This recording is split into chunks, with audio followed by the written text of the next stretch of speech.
Connaissez-vous l'histoire de Ben Johnson, qui avait remporté la médaille d'or lors des Jeux Olympiques? Eh bien, on lui retira cette médaille d'or. C'est pour cela que vous ne le connaissez certainement pas, parce qu'il fut reconnu coupable de dopage. Et il avait même remporté cette médaille d'or devant Carl Lewis, que tout le monde attendait. Mais ce ne fut pas Carl Lewis ou même Johnson, le Canadien, qui défrayèrent la chronique. Ce fut plutôt John Stephen Akhwari. John Stephen Akhwari vint, après un peu plus de 20 km de course, alors qu'il était tombé, gravement blessé au genou droit, s'était fait bander la jambe. Il a continué, en boitant, en s'arrêtant, parfois pour marcher, puis en reprenant sa course. Eh bien, il était un peu plus de 19 heures lorsque John Stephen Akhwari entra dans le stade. Les derniers spectateurs qui se préparaient à partir eurent leur attention retenue par des sirènes de police et des flashs. À ce moment-là, John Stephen Akhwari passe le tunnel. Lorsqu'il franchit la ligne d'arrivée, la jambe bandée et sanguinolente, les quelques spectateurs restés dans le stade l'acclamèrent autant qu'ils le purent. Plus tard, alors qu'un journaliste lui demanda « Pourquoi vous n'avez pas abandonné ?» Il a répondu « Mon pays ne m'a pas envoyé à Mexico pour commencer la course, mais pour la finir. » Chers amis, nous voyons David comme le plus grand roi de toute la Bible, l'homme que Dieu avait choisi et qui était l'homme selon son cœur, l'homme qui fut oint très petit alors qu'il était méprisé par ses frères, l'homme qui a été poursuivi, pourchassé, persécuté. Mais David avait eu ces moments de peine, ces moments d'angoisse. Avant d'ouvrir la parole de Dieu, permettez-moi de prier afin que Dieu puisse ouvrir nos cœurs à sa parole. Grand Dieu Tout-Puissant, nous te rendons infiniment grâce, car tu veux nous parler, tu veux nous toucher, tu veux nous transformer, tu veux nous préparer pour l'éternité. Tu veux nous garder jalousement en toi et te glorifier par notre vie. Oui, Seigneur, révèle-toi à nous en ce moment. Glorifie ton Saint-Nom et surtout, révèle-toi à nous afin que nous puissions tirer une grande leçon pour vaincre au nom de Jésus-Christ. Amen. Eh bien, chers amis, je m'en vais vous donner 10 secrets pour vaincre. Mais avant cela, permettez-moi de vous dire que David a été peiné. Et écoutez ce que la Bible nous dit dans 1 Samuel chapitre 27, verset 1. David dit en lui-même, « Je périrai un jour par la main de Saül. Il n'y a rien de mieux pour moi que de me réfugier au pays des Philistins, afin que Saül renonce à me chercher encore dans tout le territoire d'Israël. Ainsi, j'échapperai à sa main. » David, qui a combattu le grand Philistin Goliath et qui a été reconnu pour cette bravoure, veut chercher maintenant secours dans le camp des Philistins. David, qui a battu les Philistins plusieurs fois en demandant à Dieu ce qu'il devait faire. Oh, David, qui n'avait pas peur des Philistins, qui les avait battus plusieurs fois même, a maintenant recours à ces Philistins. Oh, chers amis, dans nos peines, dans nos afflictions, dans nos persécutions, oh, nous prenons trop de décisions à la hâte. Et ce sont des décisions comme des singes qui sautillaient dans un arbre un jour et qui se dirent, voyant les poissons sautiller dans l'eau, ces poissons sont en train de se peiner. Ils sont en train de souffrir, ils ont besoin de l'oxygène. Nous avons besoin de les sauver, de les mettre sur la terre ferme. Et lorsqu'ils le firent, ces poissons moururent. Dans 1 Samuel chapitre 23, verset 2, la Bible nous dit, David consulta l'Éternel en disant, irai-je et battrai ces Philistins? Et l'Éternel lui répondit, va, tu battras les Philistins et tu délivreras Keïla. Oh, au verset 4, la Bible nous dit encore, David consulta encore l'Éternel, et l'Éternel lui répondit, lève-toi, descends à Keïla, car je livre les Philistins entre tes mains. Au chapitre 30, verset 8, même après cette période que nous venons de lire, et David consulta l'Éternel en disant, poursuivrai-je cette troupe, l'atteindrai-je? L'Éternel lui répondit, poursuis, car tu atteindras et tu délivreras. Au chapitre 2 de Samuel, au verset 1, Après cela, David consulta l'Éternel en disant, monterai-je dans une des villes de Juda? L'Éternel lui répondit, monte. David dit, où monterai-je? Et l'Éternel répondit, à Hébron. Au chapitre 5, au verset 19, oh, la Bible nous dit, David consulta l'Éternel en disant, monterai-je contre les Philistins et livreras-tu entre mes mains? Et l'Éternel dit à David, monte, car je livrerai les Philistins entre tes mains. Mais voici David, qui dit en lui-même, je périrai un jour par la main de Samuel. Il n'y a rien de mieux pour moi que de me réfugier au pays des Philistins. Souvent, nous souffrons d'Alzheimer spirituel. Nous oublions comment l'Éternel nous a conduits par le passé. Nous attribuons la schizophrénie à Dieu, qu'il n'est plus l'Éternel des armées qui puisse nous délivrer. Et nous perdons tout sens de logique. Et nous ne faisons que ce que l'ennemi nous commande de faire. Car l'ennemi est venu pour détruire, pour tuer, pour ruiner, pour voler. Et c'est ce qui va se passer avec David. David se comporte comme un esclave. Lui qui a été oint comme le roi d'Israël. Lui qui a été le meilleur choix de l'Éternel lorsque Saül a été rejeté par le Seigneur. David, se montre comme un serviteur. Au lieu de parler à Dieu, il parle à lui-même. Et il veut se cacher dans le camp ennemi. La Bible nous dit dans Proverbe 14, verset 12, quelle voix paraît à l'homme, juste à l'homme, mais sa fin est la voix de la mort. David s'est épuisé et a fini par se vendre. Écoutez ce qu'il dit au verset 5. À un roi ennemi, si j'ai trouvé grâce à tes yeux, non plus grâce aux yeux de l'Éternel, non plus par élection, par onction du Dieu Tout-Puissant, mais par la faveur, par la grâce d'un roi ennemi. Et vous voyez, les conséquences n'ont pas tardé. David sortit pour aller chercher à manger. La Bible nous dit, au verset 8, David et ses gens montaient, faisaient des incursions. Et au verset 11, David ne laissait en vie ni homme ni femme. Et au chapitre 28, la Bible nous dit, au verset 1, en ces temps-là, les Philistins rassemblèrent leurs troupes. Le verset 2, David répondit à Achish, tu verras bien ce que ton serviteur fera. David devint un serviteur en camp de l'ennemi. Et au chapitre 30, le malheur frappe à sa porte. Lorsque David arriva le 3e jour à Tsiklag avec ses gens, les Amalécites avaient fait une invasion dans le Midi et à Tsiklag. Ils avaient détruit et brûlé Tsiklag et avaient fait prisonnier les femmes et tous ceux qui s'y trouvaient, petits et grands. Ils n'avaient tué personne, mais ils avaient tout amené et s'étaient remis en route.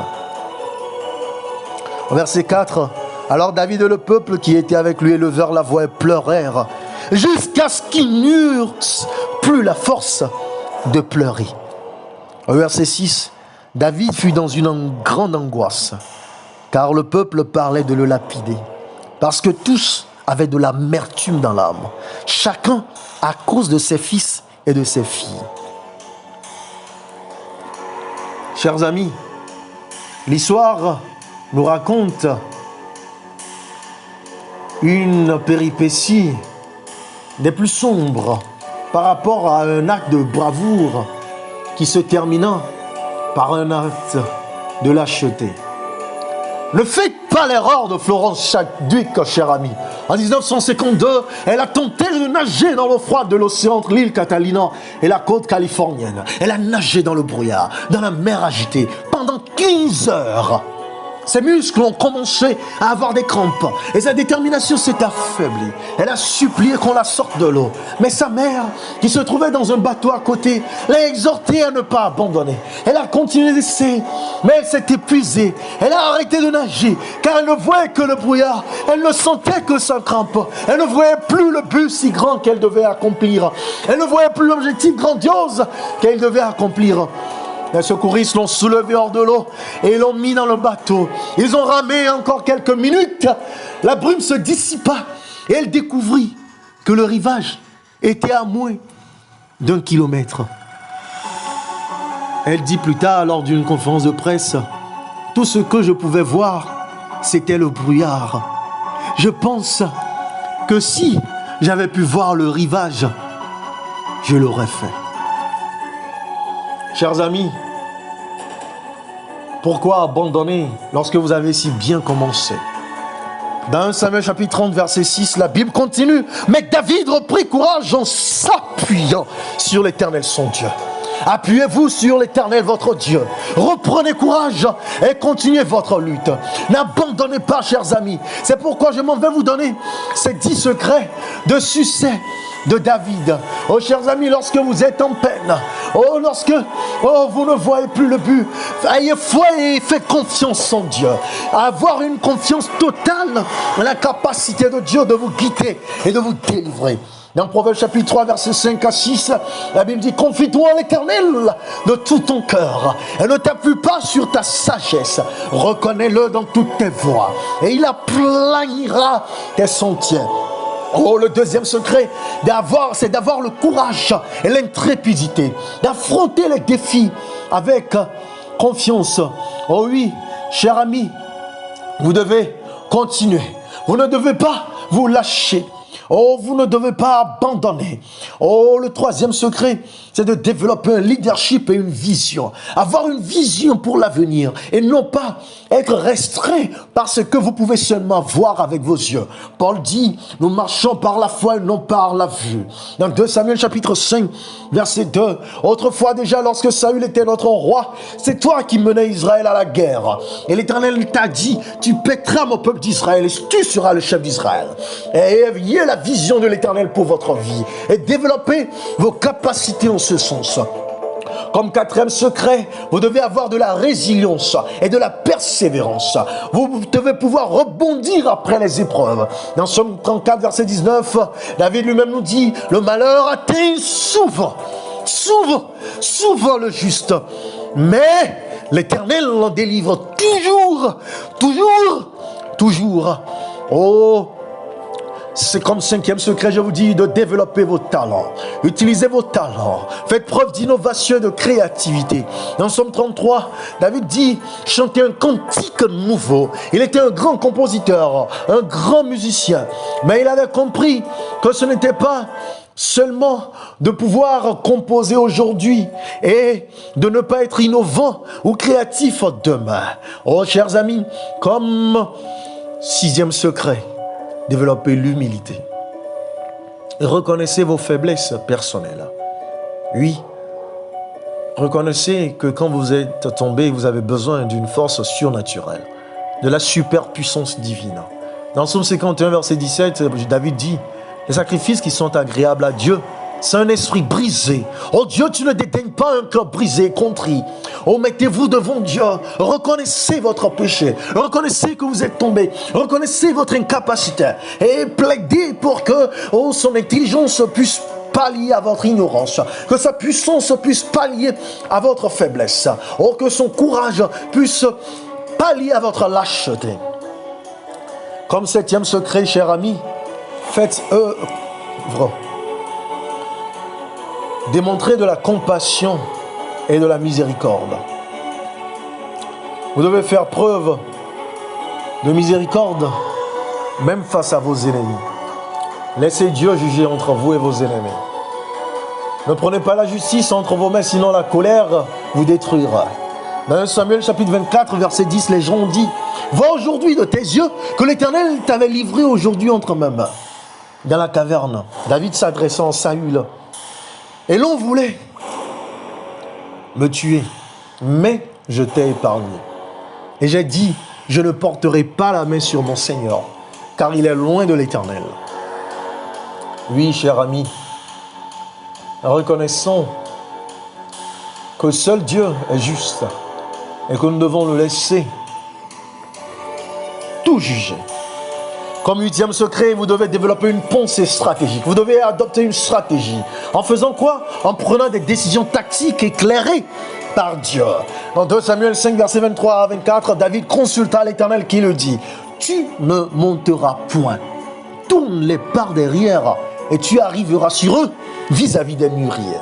Oh, si David était montré contre eux, avec sa propre stratégie, avec sa propre tactique, il aurait ici eu une défaite. Mais il s'appuya sur l'Éternel. Et Dieu lui donna une tactique, une stratégie. Lorsque vous priez, demandez à Dieu de vous éclairer, de vous illuminer, de vous développer le plan, le but, la stratégie, la tactique, le projet qui aboutira, qui réussira. Oh, chers amis, comme 9e secret, que votre fidélité envers Dieu soit inébranlable. Vous savez, David est demeuré fidèle à Dieu même dans les moments de prospérité, comme d'adversité. Oui, dans Psaume 18, verset 1, il dit « Je t'aime, ô Éternel, ma force ». Chers amis, ne comptez jamais sur votre propre force, même lorsque vous devenez puissant, lorsque vous êtes élevé, lorsque votre ascension est foudroyante ou fulgurante. Oh, demeurez fidèle envers Dieu. Et surtout, ayez confiance en la promesse de Dieu. David avait confiance en l'accomplissement des promesses de Dieu. Dans 2 Samuel 7, verset 16, Dieu lui a dit « Ta maison et ton règne seront assurés à jamais devant moi. Ton trône sera stable à jamais. » Ainsi, même devant les pires ennemis, il savait que Dieu était avec lui. Vous devez développer ses capacités pour vaincre, pour affronter les adversaires, pour affronter les défis, pour affronter les calamités, pour affronter tous les obstacles. Et vous serez plus que vainqueur. Vous serez mis au large par l'Éternel qui vous rendra prospère à tous égards. Ainsi ma prière pour vous est celle de Paul aux Éphésiens. Dans Éphésiens, chapitre 1, Paul a fait une prière superbe que je voudrais faire sur votre vie en ce moment. Oh, puissiez-vous bénéficier de cette grâce divine.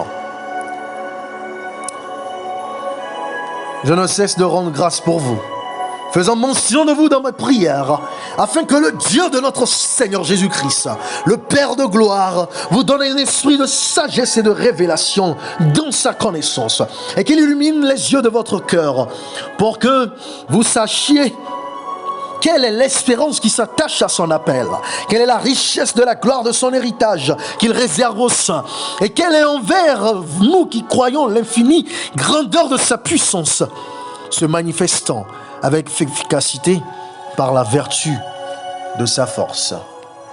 Amen.